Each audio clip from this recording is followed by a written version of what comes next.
What's up everyone, welcome back to Let's Play Mega Man X. In the last episode we fought Chill Penguin, Flame Mammoth, and Storm Eagle, and of course the tutorial. And now, I know I said last time we would be heading to Boomer Kuwanger first, but we're going to make a quick detour back into Chill Penguin stage for a little bit of light backtracking, so that we can pick the heart container up we missed last time through, because we did not have the flamethrower. And if you've watched Dead Space or Bastion, you know how much I love flamethrowers! Oh! Realistically, though, I am not going to use the flamethrower that much. Not because I don't like flamethrowers. I do love me some fire. It's just, it's hard to deny how ridiculously powerful the tornado is. It's pretty damn good. Aw, and they're being so generous with the one-ups. Wow, I feel like it's been a really long time since I've called it a one-up. An extra life. You know why that is? It's because games don't really have that anymore. And that is unfortunate. Actually, no, I'm lying. I'm lying through my teeth right now. That's not unfortunate. I love old games. I have a lot of love for, obviously, Mega Man, but that is an archaic bullshit design philosophy. And I tolerate it in the games I grew up with, even through to today, but let's face it, that is not a good basis for designing a game, is designing it around lives and continues. Unless you're an arcade game and that's the way you choose to nickel and dime children out of their hard-earned allowances. And yay, we have the heart. Now we can just go into the menu and escape from the city. Follow me, set me free. Take my hand. Wait, I don't know what the actual lyrics to that chorus are. Is? The lyrics? Huh. That's a weird sentence. Is it what the lyrics are? Yeah. Okay, whatever. Not about to get, debate myself on grammar here. So, Boomer Kuwanger. The devil himself. So Boomer Kuwanger has a bit of an odd name. His name stems from the Japanese word kuwagata, which I think means stag beetle, or maybe it's just beetle. It's something along those lines, and if you look at him, he does kind of look like a stag beetle. I think that was the animal basis for his design, as I believe all of the Mega Man X enemies are designed around animals. I think what it is that either his name was translated oddly to Boomer Kuwanger, which I believe the Maverick Hunter X games changed slightly to Boomerang Kuwanger or something like that. By the way, I think that's the second time I referenced Maverick Hunter X. Maverick Hunter X is a remake of Mega Man X with the capsules in the wrong positions and other hilarious changes. It features updated 3D graphics like you see in X8, except maybe a little bit more cleaned up. I don't know if it's more recent than X8. X8 came out in what, like 2004? Probably more recent than that. But yeah, it's cleaner looking than X8, even if it's somehow older. Let's see, there are character and item redesigns. Some of the stage layouts are way different. There are a lot more text boxes and exposition from bosses, which feels really heavy-handed and overwrought for a Mega Man game. And I'm not a big fan of Maverick Hunter X, but it seems to have kind of a weird cult following, and I cannot get my ass up on this ladder. Just take the damage. Oh, I didn't get damaged. Whatever. Yeah, I'm not a terribly big fan of Maverick Hunter X. The cinematic that came with it, I think it's Day of Sigma, is pretty cool though. That you should definitely check out. Now here I'm trying to do something to get this heart the quote-unquote wrong way. This is a speedrunning trick that has some otherwise practical applications, but, well, I guess most speedrunning tricks can be considered practical applications. It's not like a game-breaking glitch or anything, and I could not pull it off. It's called the Iceless Heart. People call it the Iceless Heart trick. So the way you would normally get this heart is, like what I'm doing right now, which is to use the charged up shotgun ice to create that little penguin ice toboggan, and you ride that off the edge and then jump off. Or the much easier way to get the heart is to beat Boomer Kuwanger, get his weapon, which is a boomerang that hooks items, and you can just get it that way. But the third way of doing it is that Iceless Heart trick.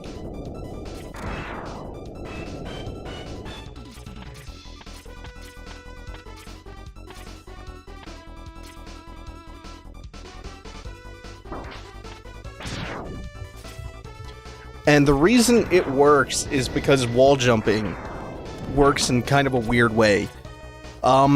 You can jump off of a wall when you're up to 7 pixels away from the wall itself. So it doesn't look like you should be able to make it, but because of the way wall jumping works, you will have, like, I think just 1 pixel of leeway to make that jump, and you have to be in a very, very specific spot. I'll insert a little video of it at some point. For now, though, we have Boomerang Kuwanger. I keep calling him Boomerang Kuwanger now, because the name honestly makes more sense. Oh, Jesus. He is savaging me. I don't like it. So yeah, suffice it to say, the Iceless Heart trick there is very, very difficult. But still got the heart using the charged up shotgun ice. The important thing is to have a contingency in place. Boomerang Kuwanger is pretty annoying. Oh, especially if you do that. My shame is true. I think that's the name of the new Alkaline Trio album. Did that come out? When did that come out? That comes out April 4th, right?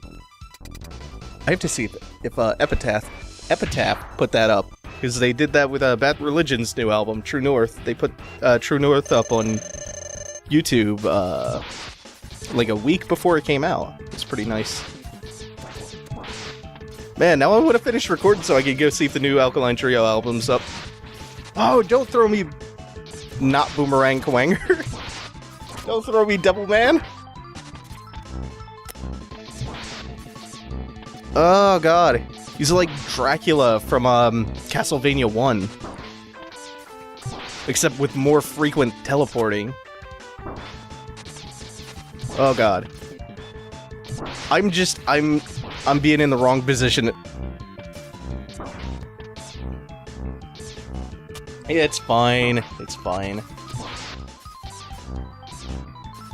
Sometimes I just die on Boomer Kuwanger over and over again. Like a chump. Let's say. And even if I wanted to lame this fight out with a weakness, I don't have it, so I have to kind of rely on actually being better than him at life, at living. It's fine though, I'll get through it this time. Just gonna pay a little bit more attention. Spelunky Curse! Don't you love the Spelunky Curse? Hey, I'm just gonna do better this time. Oh, damage. Sometimes there's just a snake inside the pot. Sometimes you have to live with the consequences of that.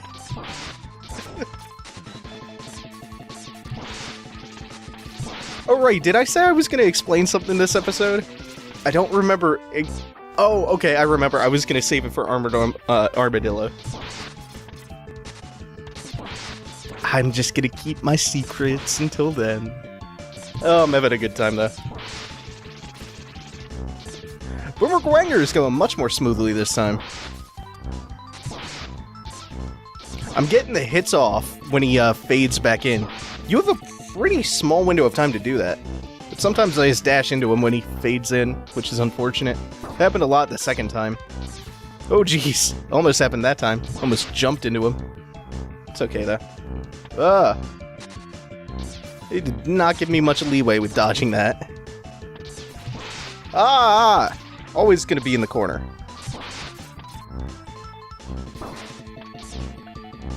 Nobody puts Mega Man in the corner.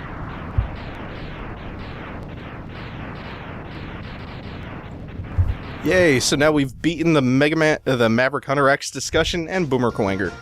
Hooray. Oh, by the way, Boomer Kuwanger has a brother who shows up in X3. It's Gravity Beetle. And I'm not making that up. There's a lot of, like, weird little backstory elements that go into the X series that I don't remember being present in a classic Mega Man. And it's really silly, some of them, but it's also kind of cool. For instance, another one of them, Spark Mandrill served with, I want to say, was it Boomer Kuwanger? In the 17th Elite unit, which is the same unit that X is a part of, the same Maverick Hunter unit. And then they turned Maverick. So not the greatest retention rate there.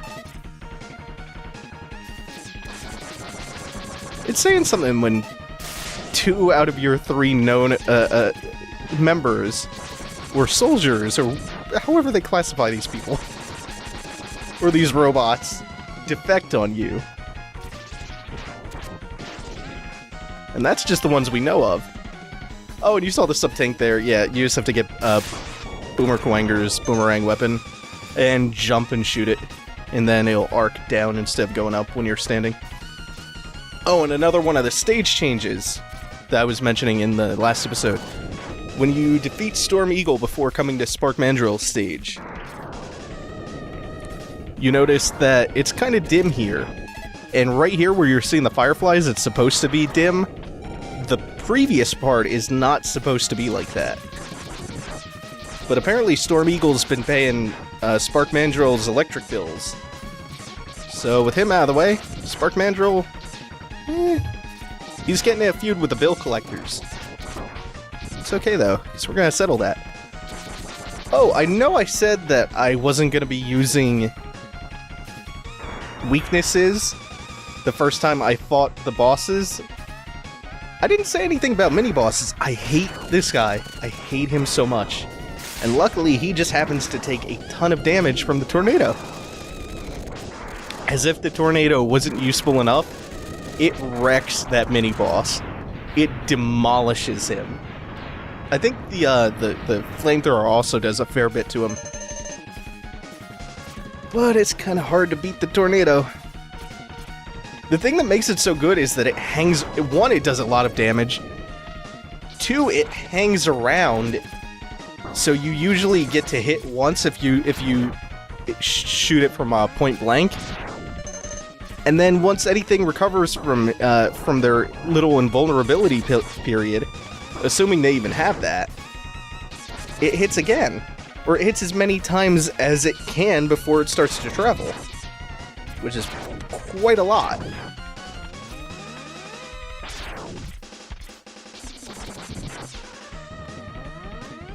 It's also really good against the turtles, because they're huge.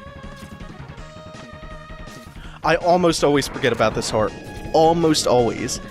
And then I sit around with 7 out of 8 hearts in Armored Armadillo stage, trying to summon the secret capsule, wondering why I can't do it. In order to get the secret capsule in Armadillo stage, you have to be, I think 4 out of 4 on capsules and 8 out of 8 on hearts. You might also need every sub-tank, and I believe there's a little ritual you need to do that I'll talk more about later. But I always sit around with like 7 out of 8 hearts, wondering why it won't pop up.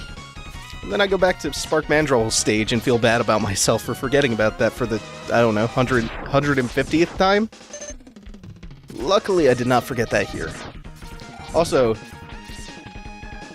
it might not have looked it, but those Firefly enemies are really annoying. It gets really bad. It gets really bad. They hurt me. Oh god, never mind. I'm not even touching that. Now we get to spark MANDRILL. When I was little, I did not know what a MANDRILL was. And while generally the art design in Mega Man's pretty good, I don't quite get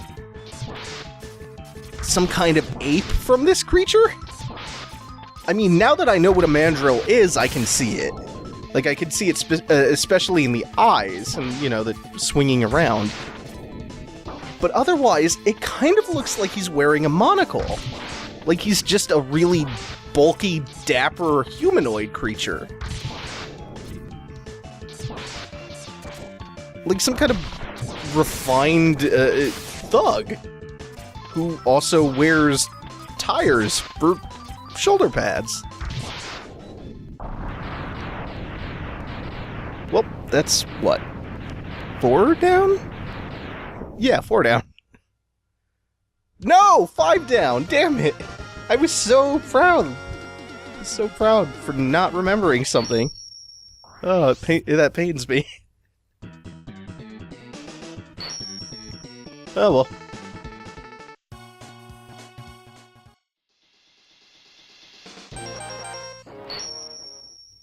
Boom, boom, boom, boom, boom, boom. Love that sound. This stage is one of the only ones in the game whose theme I hate. It is such a goofy sounding theme. It makes me think I'm in a casino. Oh no, oh no, oh! Okay, so what I wanted to explain in this stage is there's a decent momentum system in this game.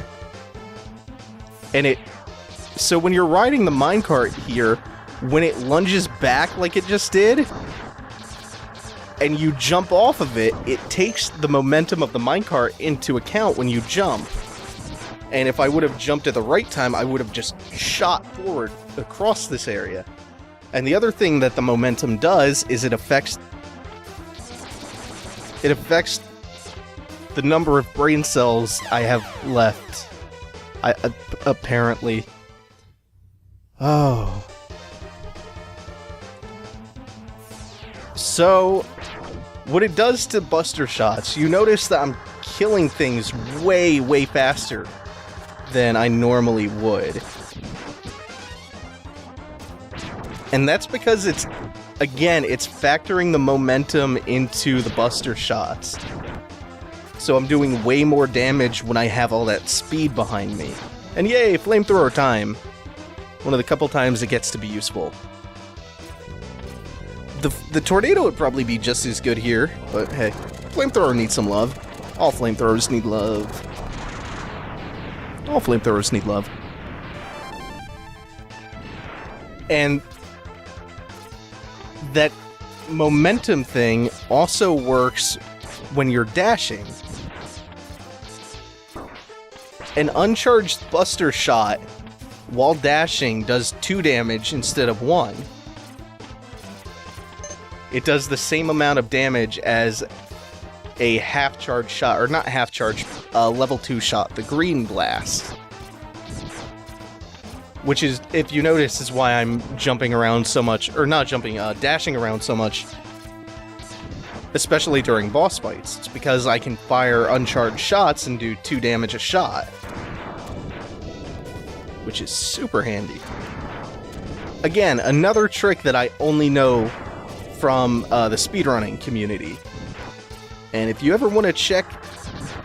So, if you ever want to get into speedrunning, or you just want to watch some streams, you can go to Speed Demos Archive, or you can go to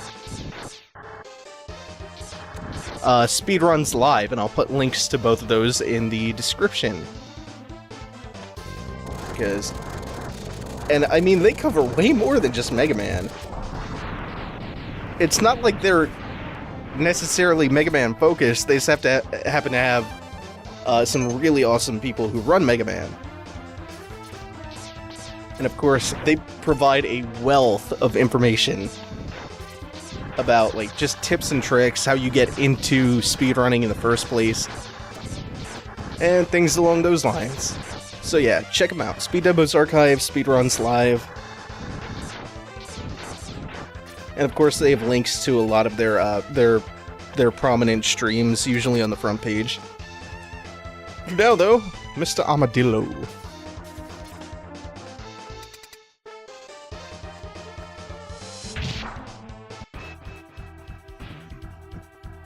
So you might be wondering, hey, I thought you were not gonna use the weaknesses. I'm not. But this fight gets really tedious if you let Armored Armadillo keep his armor on.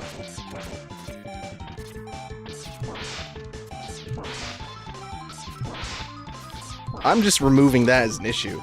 It doesn't really change the fight all that dramatically. I'm not, like, stun locking him with it. It's just, he can do this thing where if you charge a shot against him, he will absorb it when he has his armor and just fire projectiles back at you. And he also tends to block a lot of shots that way, and I just don't feel like dealing with that. It just adds unnecessary length to the fight. Plus, it's cool to show off. A couple bosses have features like that, like removable parts of themselves that trigger from their weaknesses. And we're going to another boss like that now. Launch Octopus, you can cut his tentacles off. And Flame Mammoth had a little mechanic like that, where if you have the boomerang cutter, you can cut his trunk off, and he'll have to shoot fire and oil from his hand, from the buster on his hand. I'm cottonmouth right now. I have no water. I need to get a new filter for my tap. I'm sure that's super interesting. It's weird that I thought about that in the water level. Maybe it's some kind of subconscious trigger.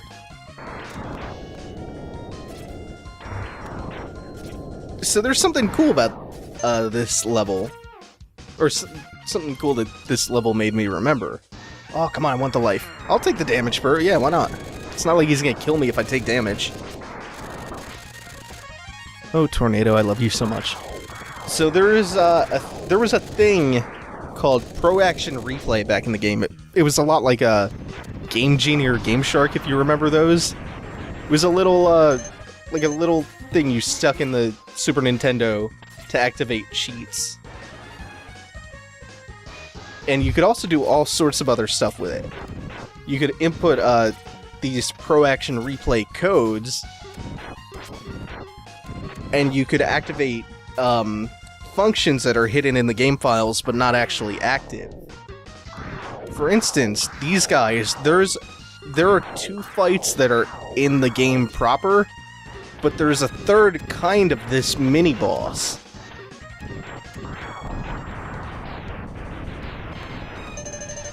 And it only blows air at you. So what people are thinking is it was probably meant as an in-between between the first and the third one, because the first one only sucks you in, and then the other one would presumably only blow you into spikes or something. And then the third one does both. But now we have to sink the ship and get a move on with getting another heart piece. And can you guess what weapon this mini-boss is weak to? Maybe it's the tornado that hits 1,000 times. Oh god, it's awesome. Mini-boss, you are already dead.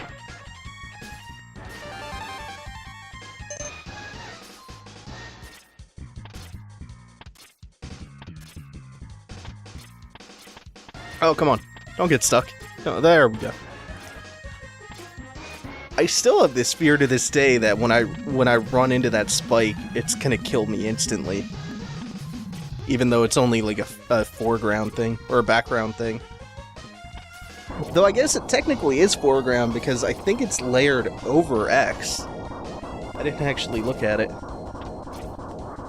Again, you were already dead. Oh, is this gonna be Killing Blow? No, he's actually gonna get another cycle of doing nothing. This is the most useless mini-boss. I always thought he was cool when I was young, but then I realized he has no attack. He just pops out of the ground and floats around doing his own thing. Oh, another thing you can activate with a Pro Action Replay code. There's another, I think, a duplicate boss door above these cliffs, but it doesn't lead anywhere, and I don't think it's supposed to activate it. Oh, there was another one for the enemies back in Boomer Kuwanger stage, the shield enemies. When you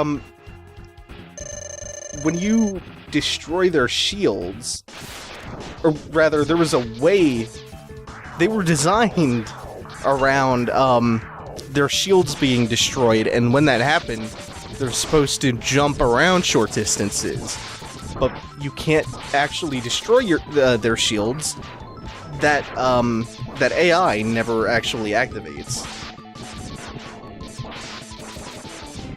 There's also a unique jellyfish enemy that just doesn't appear anywhere. And there are like animated sprites for it and everything. There are animations and yeah, there are animations for it and there's a sprite, but it's just not in the game anywhere. It's neglected. Launch Octopus. I wouldn't say he's necessarily that hard.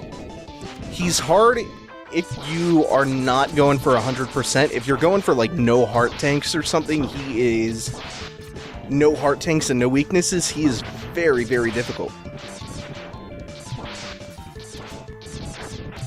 But otherwise, he's really easy. It's hard to avoid all damage on him though, because you can see you can just bam your way through the small missiles, but then every now and then he releases the big ones. Also, what happened there when I cut his tentacles off? He can't do the whirlpool attack anymore. And the only thing that really changes is the way the whirlpool works is he's invulnerable while he's in it. And if he catches you under it, he drains your life and restores his own. So it lasts for a decent amount of time, and he can do it a lot of times in a row, so it just becomes a pain. I've had him do it, I think the most I can remember is 11 times in a row, and I just got tired of that shit. I am going to close the episode out here, and I'll just start Sting Chameleon at the start of the next episode.